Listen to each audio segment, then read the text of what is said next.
Assalamu alaikum wa rahmatullahi wa barakatuh. Welcome back to the channel of Stand Medical Notes, which is a summary of Stand Medical textbooks. So we will be discussing from now onwards a very common radiological investigation which is performed in OPDs and in emergency departments and hospitals. That is nothing but chest X-ray. Okay. So ECG is also a very primary investigation. Chest X-ray is also a very indispensable and very cheap investigation, which is very important to perform. So that's why I thought of discussing chest X-ray after the topic of ECG. So let's begin with the name of Almighty. So today I think we'll discuss about the normal things about chest X-ray, and I believe in learning by seeing more than reading. I believe in learning by seeing more than believing by theoretically. I learn by seeing more. So that's why I keep in my notes more and more of images, so that if you just see that, we will get understand. So let's begin with the introduction to chest imaging. So as you can see, chest imaging is foundational for diagnosing a vast range of pulmonary and thoracic conditions. While the chest X-ray remains a cornerstone for quick, cost-effective assessment, but CT is indispensable. Remember, after chest X-ray, the next important investigation is CT, and supportive investigation is sonography of the chest, ultrasonography of the chest, which can be performed as a point of care ultrasonography also. Okay, so CT is indispensable for evaluating complex pathology in high detail. Other modalities like ultrasound, MRI, PET-CT serve as specific complementary roles to the chest X-ray. So, uh, what is the clinical use of chest X-ray? It is the first line investigation for most respiratory symptoms. Excellent for diagnosing pneumonia, pleural effusion, rib fractures, COPD. It is out of the advantages: rapid, accessible, low cost. It is a non-invasive. But what are the disadvantages of this chest X-ray? We should know. So these, it has a low sensitivity for minute diseases, subtle diseases. Example, small nodules, it will not catch. Early interstitial lung diseases, it will not catch. So you need to go for CT. Okay. So after this, just having this brief discussion, we need to know these projections of the chest X-ray. These are all the basics of chest X-ray. Remember, without knowing the basics of chest X-ray, it will be difficult to know the further things which we will be discussing in the further videos. Okay. So there are mainly three type of projections which we use in chest X-rays to diagnose diseases. So one is posterior anterior projection, one is left lateral. Lateral means it can be right lateral or left lateral, but more commonly we use a left lateral X-ray, and anterior posterior projection. Okay, so PA, posterior anterior projection, or chest X-ray PA viv is the gold standard X-ray. So why it is called like that?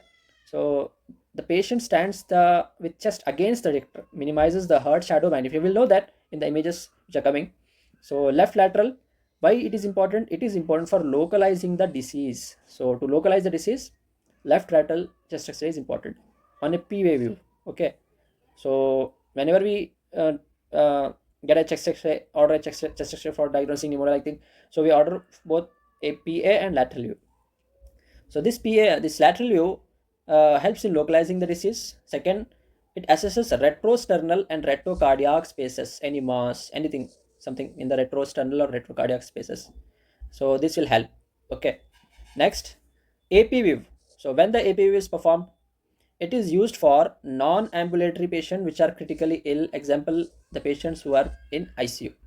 So patients who are not able to walk. So for those patients on the bed, upon the bed, you perform chest X-ray. Okay, so that is APU chest X-ray. So it is portable, but it is less accurate. So what is the difference between PA and APU? So X-ray beam diverges means it will go like this. If this is the source, this will be divergent. Divergence will be there in both PA and APU, but that divergence will be more in APU. Because of that increased divergence in the APU, we see the heart as what do you call, increased in size in APU. Okay, so X-ray beam diverges on AP film. Heart is further far from detector and appears artificially. I'll take this upside. appears artificially enlarged. So do not misinterpret as cardiomegaly. So patient with APV will have enlarged heart because of divergent X-ray beam. So we should not interpret that as cardiomegaly. That we should need to remember. Okay, so I will rub this all. So these are the projections. Remember PA wave, lateral wave, and AP wave. And what are the importance of those waves? Now see, these are the images. So this is image of PA wave. See how the PA projection is the standard frontal radiograph acquired with the patient standing. Patient is standing, see, and the image is viewed as if looking at the patient face to face. So patient is standing with the abdomen against the detector and with shoulders down and pressed forwards. Why it is done? To make the scapula go out of the view. Okay, so that we can see the chest properly in a good view.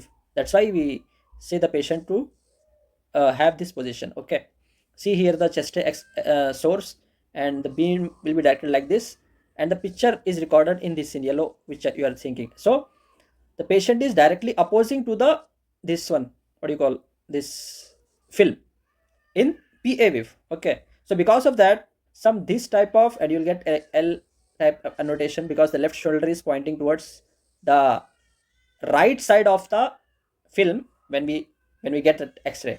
So you will get something this like picture. Okay, so this will be the apex, you will see here like this, and annotation you will see at the right side. Okay, and because the scapula will be moving further away, they'll be here like this. Okay, you will not see as opposed to the AP view, the scapula will be encroaching here like this. Here they'll be encroaching upon the chest, and heart will be larger. You can see heart is not larger here. Okay, in normal chest X-ray. And you can see the costophrenic angles and lower diaphragm is easily visible. The chin is up. Remember this image. Okay, so that's about the PA wave.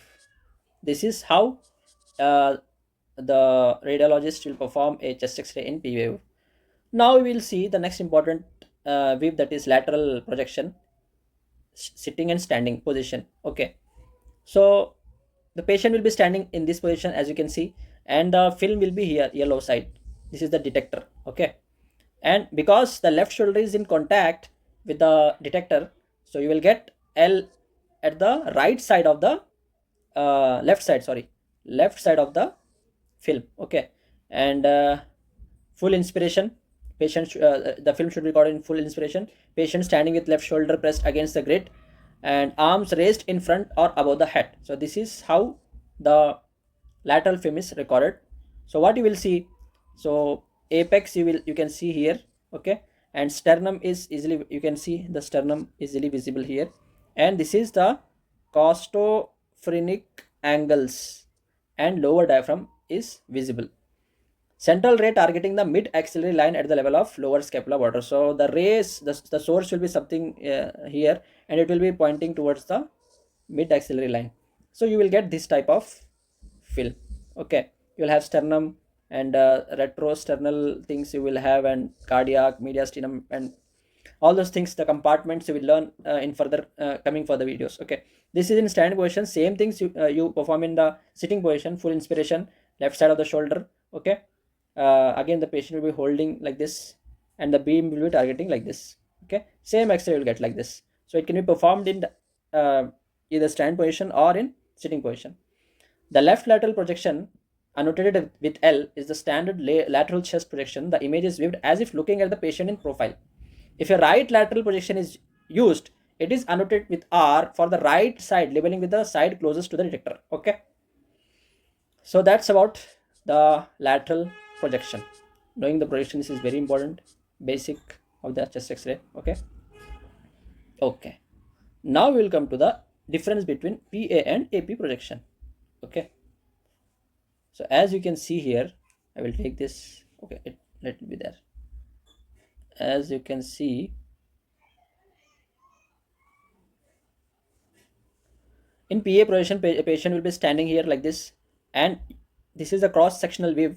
You can see here, this is the cross sectional view. Okay, So for the chest PA projection, the detector is close to the heart. Detector is close to the chest wall, therefore closer to the heart. So when PA chest X-ray is taken, the detector is closer to the chest. That's why this is the detector. The divergence of the X-ray beam will be less. The divergence of the X-ray beam will be less. That's why you will not have cardiomegaly in PA chest X-ray. Okay. But when the patient is sitting like this in AP projection or lying supine on the bed, and the detector will be in downside of the patient, and the source will be on the upside of the patient in AP projection, then what will happen is this detector will be far away from the heart. Okay, the distance will be between this detector will increase. That's why the divergence which is going to the what do you call detector will be increased. This divergence, this distance, the distance here you can see this is small, and if you see here it is this much distance. So because of increased divergence, that's why you get cardiomegaly. So you should not misinterpret it as cardiomegaly. So heart will be larger shadow you will be having in AP X-ray, and the reason for that I have explained. And also uh, scapula will be encroaching on the chest. These are the some of the points. And ribs, because the diaphragm will be upwards, the ribs will be encroaching upon one another. So these are some of the points by which we differentiate between PA and AP projection. Okay, that's about the projections of the chest X-ray. That's all basics. Okay, without the basics we can't move forward. Okay, now how to read the chest X-ray in the second heading. Okay, that all that's all about the technical things we should know. So going before reading the chest X-ray, we should know this one basic concept of density. So more the density, more is the absorbent, more X-rays will be absorbed, and that higher the density, higher will be the whiteness of that thing in the film, and lesser the density, lesser will be the whiteness of that thing in the chest X-ray. So remember this thing. So an X-ray is a shadogram. The whiteness depends on how many X-rays are absorbed. So more the density, more X-rays are absorbed, so that will shine more in the X-ray film. Less the density, less X-rays are absorbed, and that will shine less in the chest X-ray. So remember this thing. Okay, now as you can see, so first we will start from a high density. For example, metal has the greatest density, so it will appear as bright white in the chest X-ray. Example for that, pacemakers and surgical clips. Pacemaker, foreign bodies. Okay, next, less density, bone and calcium, so that will be seen as white. Okay, in the chest X-ray film. For example, ribs, vertebrae, calcified nodules. Then comes soft tissue, example heart, muscles. Okay, these are all things. So soft tissue or water, example effusions. Okay, they will appear as light gray in color, light gray. Okay, for example heart, muscles, blood, CSF. So fat, it appears as dark gray in color, dark gray, light gray and dark gray. For example, subcutaneous fat and mediastinal fat. And air is totally black, because air has the minimal density. That's why it appears as black. Example for that is lung parenchyma. Okay, so you should remember this basic concept. So first is bone, next is first is metal, then bone, and then the soft tissues or water, then fat, and then air. So you can see here, so with decreasing density, density is decreasing density. Okay, so first is metal. See, this is some screws which are inserted in the vertebrae, spinal vertebrae. Okay, yeah, so they are appearing as bright white in the metal. Next comes the bone. Okay, so bone will be visible, you can see the bone as white, and soft tissue is light gray in color. So you can see this is the soft tissue. This one is the soft tissue. And fat, So fat is dark gray. So this is dark gray, this is dark gray, and this is light gray. And air is black in color. So that's how, depending upon the density, the whiteness of the film we will see in the chest x-ray, whiteness of the particular thing we will see in the chest x-ray. Okay, now these are all the basics of chest x-ray. Without knowing the basics we should not move forwards, otherwise we will not able to understand the further things. So this is a table uh, to read a chest x-ray. A systematic approach is a must to avoid missing critical findings. A common mnemonic which we can remember is A B C D E F G H I. For I think and sub this is one thing. Other thing is this one. Other thing is this one. You can start from the periphery to the center, or you can start from the center to the periphery. So this is the second method to read a chest x-ray. Okay, and this is the first method. Okay. And from my perspective this is helpful for uh, juniors or someone who is learner. And these when somebody gets experience, they can follow this method, the second method. Okay, periphery to center, center to periphery. Now we will see these two methods. Okay,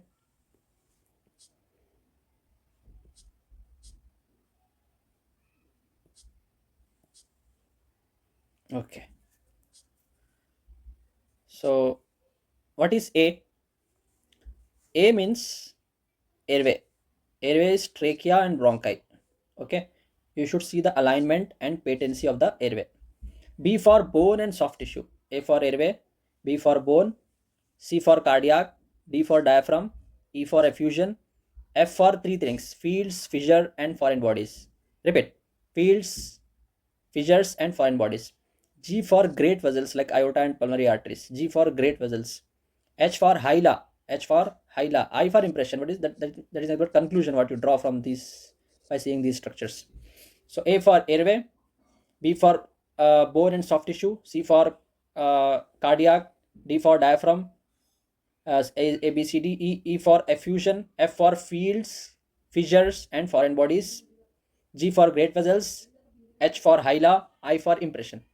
So in bone and soft tissue, you see the ribs, clavicles, soft tissues. So you can have if what you look in that, any fracture or masses you will see. Cardiac, you see the heart silhouette. What is silhouette? So in easy language, I think border of the heart. Okay, border of the heart. Just remember like this: heart silhouette and size of the heart. Cardiomegaly or counters are the abnormal things which you can see. Diaphragm is important for costophrenic and cardiophrenic angles. See those position and any free air under the diaphragm. Free air under the diaphragm suggests perforation of the abdomen, in the abdomen. Okay. Effusion in pleural spaces, fluid collection, anything. Lung parenchyma you see in fields, fissures, and foreign bodies. Any infiltrates, nodules, and devices you can see. Great vessels, as I said, aorta and pulmonary arteries. Any enlargement or abnormality. Hyla, nodes, and vessels will be there. So you can see any masses or congestion of those. And impression is the summary of findings which you get by integrating all these signs. Okay. The next method is periphery to center. You can start at the periphery of the chest x-ray. For example, you will start from chest wall and bones, then you look at the pleura, then lung margins, then lungs, then hyla, then mediastinum, then heart. Or you start from the center and go to the periphery like heart, then mediastinum, then hyla, then lungs, then pleura, then bones, and then chest wall. So this is outside in and this is inside out. This is the second approach. This is the first approach. Okay. So that's how uh, one can easily uh, know how to read a chest x-ray. Okay, for learners this mnemonic abcdfghi will be helpful, and if one has experience, then outside in or inside out will be enough. Now, before reading chest x-ray, before reading any chest x-ray, one should know the technical quality of the chest x-ray, because if the technical quality is not good, so misinterpretation of the chest x-ray, the chances of misinterpretation will be increased when the technical quality of the chest X-ray is not good. So for checking the technical quality, remember RIP, rotation, inspiration, penetration. Rotation, inspiration, penetration. For rotation, remember clavicles. Okay. For inspiration, remember ribs. And for penetration, remember vertebrae, thoracic vertebrae, which are present behind the heart. Okay. Remembering? Okay. Clavicles means rotation. Ribs means inspiration. And penetration exposure means thoracic vertebrae behind the heart. Okay. Now we'll see one by one. Rotation. So are the medial ends of the clavicles equidistant from the spinous process? Rotation can create factitious masses or apparent mediastinal widening. Second is medias inspiration. Was it a good breath in? You should see at least 10 posterior ribs or 5 to 7 anterior ribs above the diaphragm.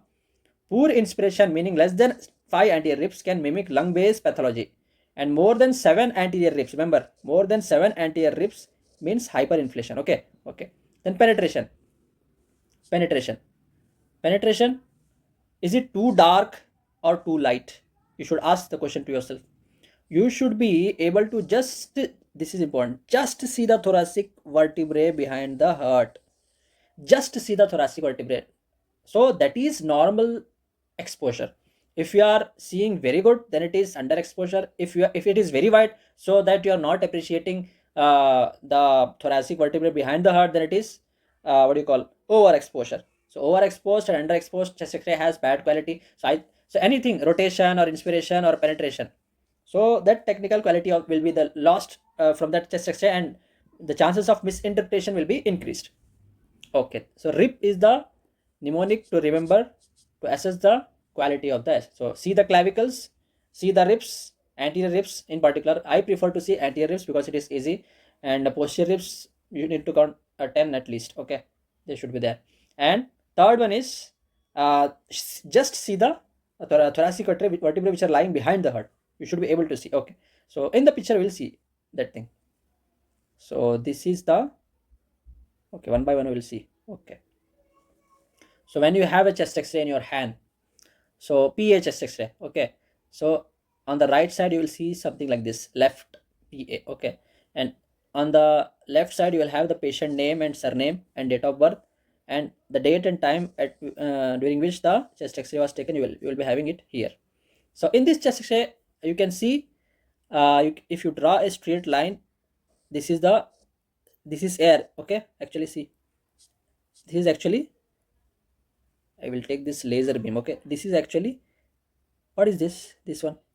This is actually trachea because air is there. So by air is black in color. Okay, this is trachea. So if you draw a straight line from here and you measure the distance between that, then it is, if the distance between the two clavicles are equal, that means that chest X-ray is not rotated. Rotated chest X-ray will is not meaning will give a information, wrong information.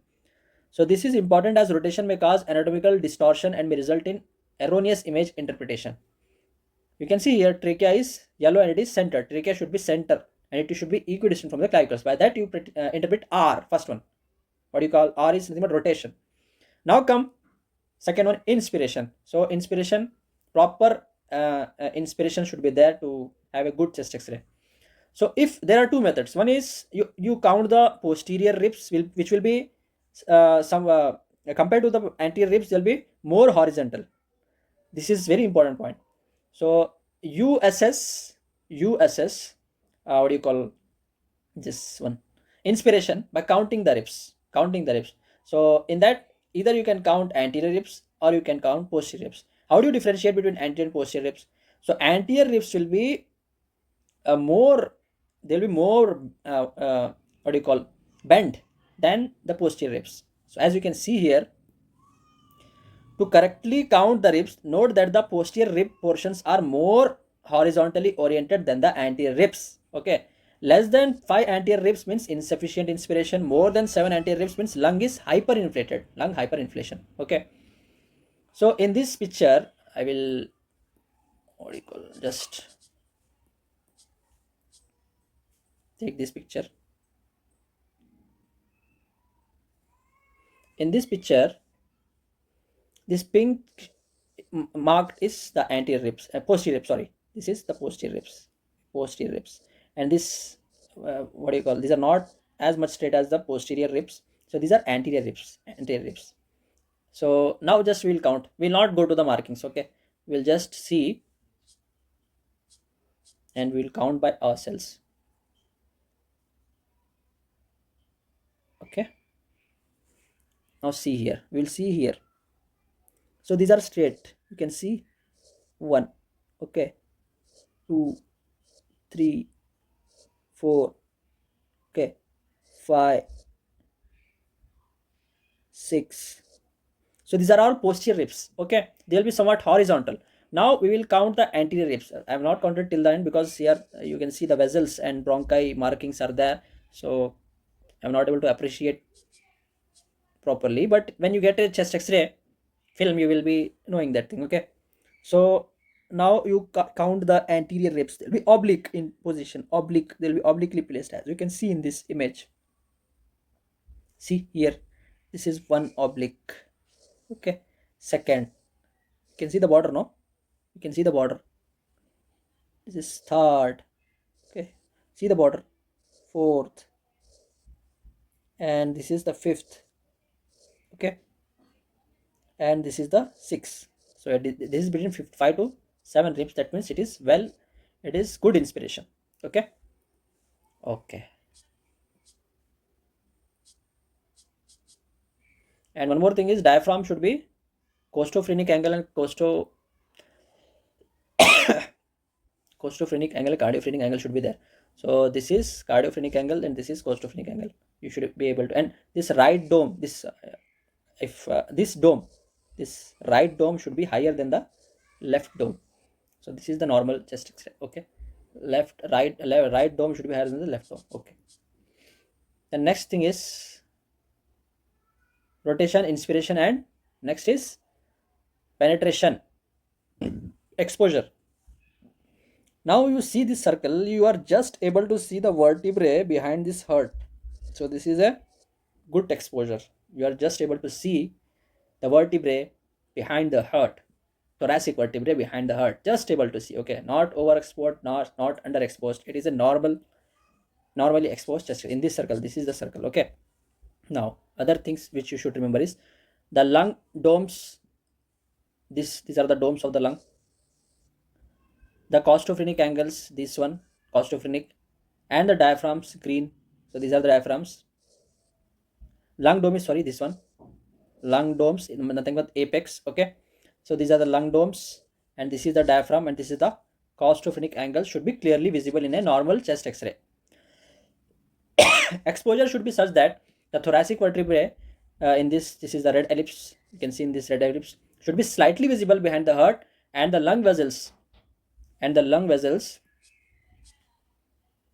should be clearly seen. So you are able to see the lung vessels. No, this is the hyla actually. Okay, these are all. This is the lung vessels. This what do you call this reticular thing which you are seeing in the lungs? This are the lung vessels. Okay, this is the hyla, right side. Okay, and this is the hyla of the this one, left side. This is the hyla of that side, and the angle will be like this. Okay. Okay, then scapula. Scapula will not be encroaching in a PH X-ray. Okay, see here in this video, in this X-ray, this is the shadow of the scapula, and you can see the margin here. Okay, they'll be away from the. They will not encroach on the viv on the lungs. Okay, okay. Before making a diagnostic assessment, the technical quality of a chest X-ray should be evaluated to avoid overdiagnosis. So RIP is the mnemonic. So for rotation, it is clavicles. For inspiration, it is for posterior, it should be more than 10, and for anterior, it should be 5 to 7. Less than 5 is not good inspired, and more than 7 is hyperinflated. And for what do you call exposure, it is the thoracic vertebra. They should be just visible behind the heart. Okay, that is the technical quality assessment. I think this is enough for today because normal chest X-ray, again, many are there. If I discuss now, it will take a lot of time. Okay, this is enough for today. We will meet in the next video. Thank you for listening.